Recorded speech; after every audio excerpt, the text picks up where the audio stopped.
I'm sure the boy can learn, Chiron said. Please, I said. What is this place?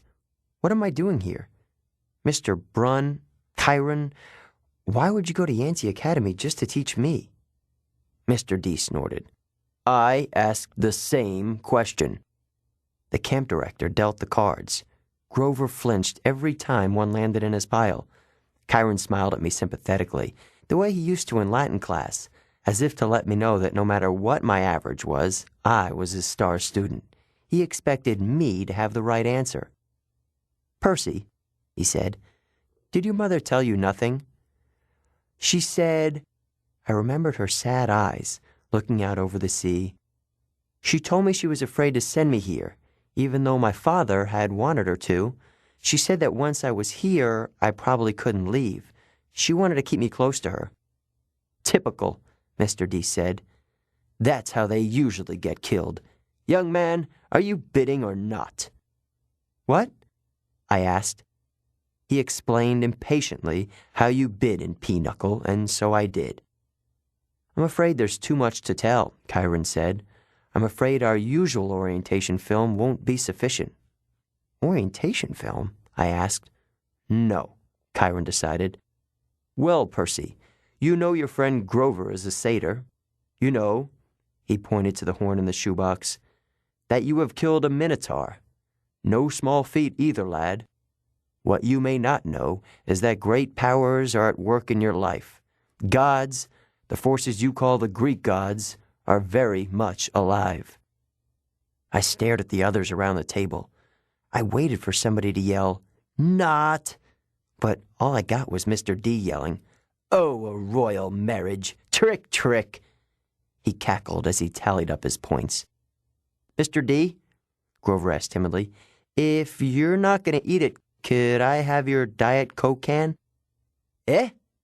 Oh, all right. Grover bit a huge shard out of the empty aluminum can and chewed it mournfully. Wait, I told Chiron, you're telling me there's such a thing as God? Well now, Chiron said. God, capital G, God. That's a different matter altogether. We shan't deal with the metaphysical. Metaphysical? But you were just talking about, gods, plural, as in great beings that control the forces of nature and human endeavors. The immortal gods of Olympus. That's a smaller matter. Smaller? Yes, quite. The gods we discussed in Latin class. Zeus, I said. Hera, Apollo. You mean them? And there it was again, distinct thunder on a cloudless day. Young man, said Mr. D, I would really be less casual about throwing those names around if I were you.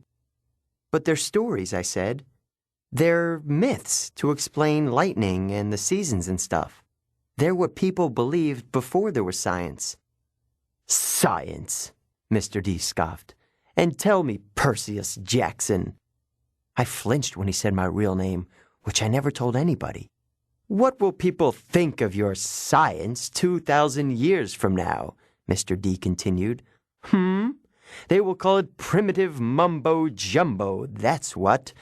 Oh, I love mortals. They have absolutely no sense of perspective.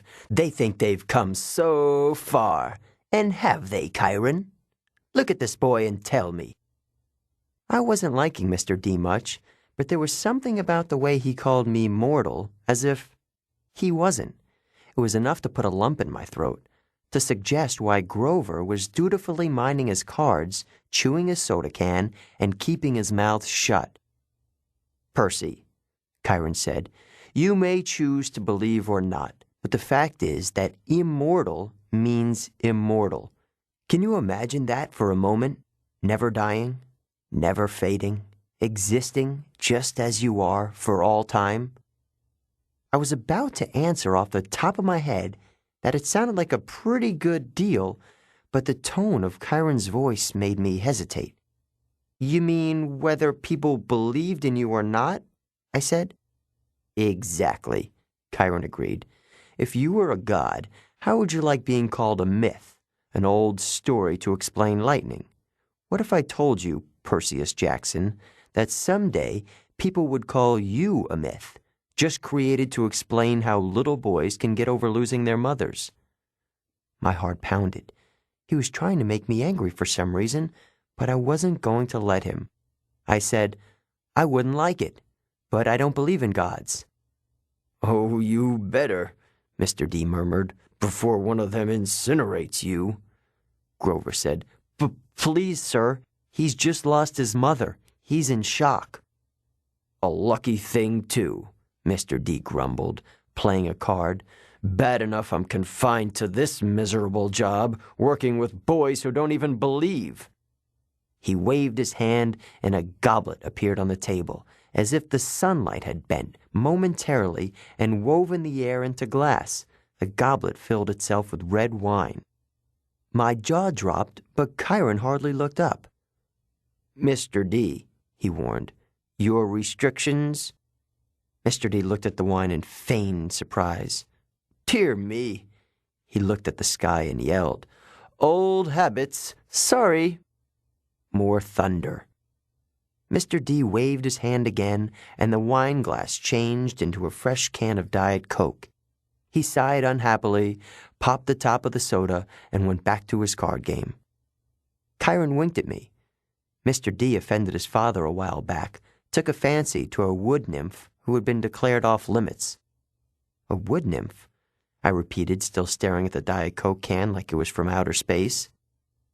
Yes, Mr. D confessed. Father loves to punish me.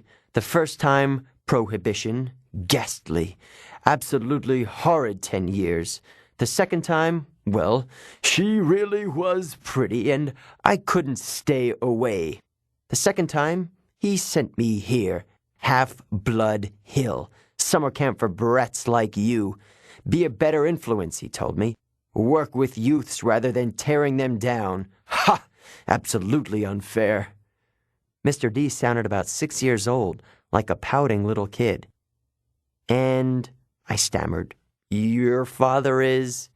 D immortalis, Chiron, Mr. D said. I thought you taught this boy the basics. My father is Zeus, of course. I ran through D names from Greek mythology. Wine, the skin of a tiger, the satyrs that all seemed to work here. The way Grover cringed as if Mr. D were his master. You're Dionysus, I said, the god of wine. Mr. D rolled his eyes. What do they say these days, Grover? Do the children say, well, duh? Yes, Mr. D. Then, well, duh, Percy Jackson. Did you think I was Aphrodite, perhaps? You're a god. Yes, child. A god. You. He turned to look at me straight on, and I saw a kind of purplish fire in his eyes, a hint that this whiny, plump little man was only showing me the tiniest bit of his true nature. I saw visions of grapevines choking unbelievers to death, drunken warriors insane with battle lust, sailors screaming as their hands turned to flippers, their faces elongating into dolphin snouts. I knew that if I pushed him, Mr. D would show me worse things. He would plant a disease in my brain that would leave me wearing a straitjacket in a rubber room for the rest of my life. Would you like to test me, child? He said quietly. No, sir. The fire died a little. He turned back to his card game. I believe I win. Not quite, Mr. D, Chiron said. He set down a straight, tallied the points, and said, The game goes to me. I thought Mr. D was going to vaporize Chiron right out of his wheelchair, but he just sighed through his nose as if he were used to being beaten by the Latin teacher. He got up, and Grover rose, too. I'm tired, Mr. D said. I believe I'll take a nap before the sing-along tonight. But first, Grover, we need to talk again about your less-than-perfect performance on this assignment. Grover's face beaded with sweat. Yes, sir. Mr. D turned to me. Cabin 11, Percy Jackson, and mind your manners.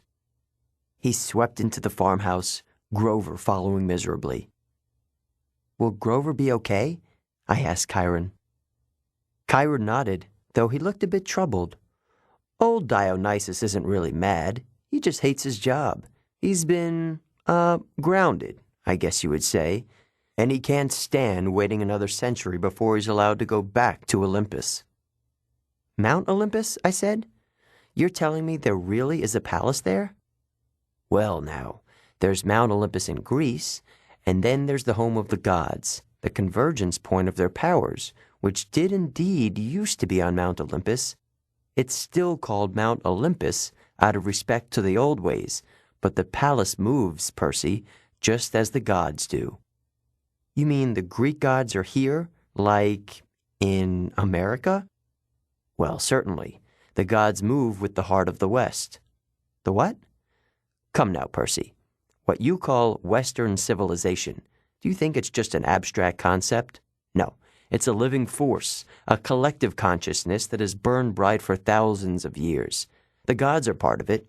You might even say they are the source of it, or at least they are tied so tightly to it that they couldn't possibly fade, not unless all of Western civilization was obliterated. The fire started in Greece. Then, as you well know, or as I hope you know, since you passed my course, the heart of the fire moved to Rome, and so did the gods. Oh, different names, perhaps. Jupiter for Zeus, Venus for Aphrodite, and so on. But the same forces, the same gods. And then they died? Died? No. Did the West die? The gods simply moved to Germany, to France, to Spain, for a while. Wherever the flame was brightest, the gods were there. They spent several centuries in England. All you need to do is look at the architecture. People do not forget the gods. Every place they've ruled for the last 3,000 years, you can see them in paintings and statues on the most important buildings. And yes, Percy, of course they are now in your United States. Look at your symbol, the eagle of Zeus. Look at the statue of Prometheus in Rockefeller Center. The Greek facades of your government buildings in Washington. I defy you to find any American city where the Olympians are not prominently displayed in multiple places. Like it or not, and believe me, plenty of people weren't very fond of Rome either, America is now the heart of the flame. It is the great power of the West, and so Olympus is here, and we are here. It was all too much, especially the fact that I seemed to be included in Chiron's we as if I were part of some club. Who are you, Chiron? Who am I? Chiron smiled. He shifted his weight as if he were going to get up out of his wheelchair, but I knew that was impossible. He was paralyzed from the waist down. Who are you? He mused. Well, that's the question we all want answered, isn't it? But for now, we should get you a bunk in cabin 11. There will be new friends to meet, and plenty of time for lessons tomorrow. Besides, there will be s'mores at the campfire tonight, and I simply adore chocolate. And then he did rise from his wheelchair, but there was something odd about the way he did it. His blanket fell away from his legs, but the legs didn't move. His waist kept getting longer, rising above his belt. At first, I thought he was wearing very long, white velvet underwear, but as he kept rising out of the chair, taller than any man, I realized that the velvet underwear wasn't underwear.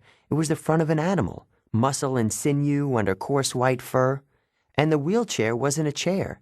It was some kind of container, an enormous box on wheels, and it must have been magic because there's no way it could have held all of them. A leg came out, long and knobby-kneed, with a huge polished hoof. Then another front leg, then hindquarters, and then the box was empty.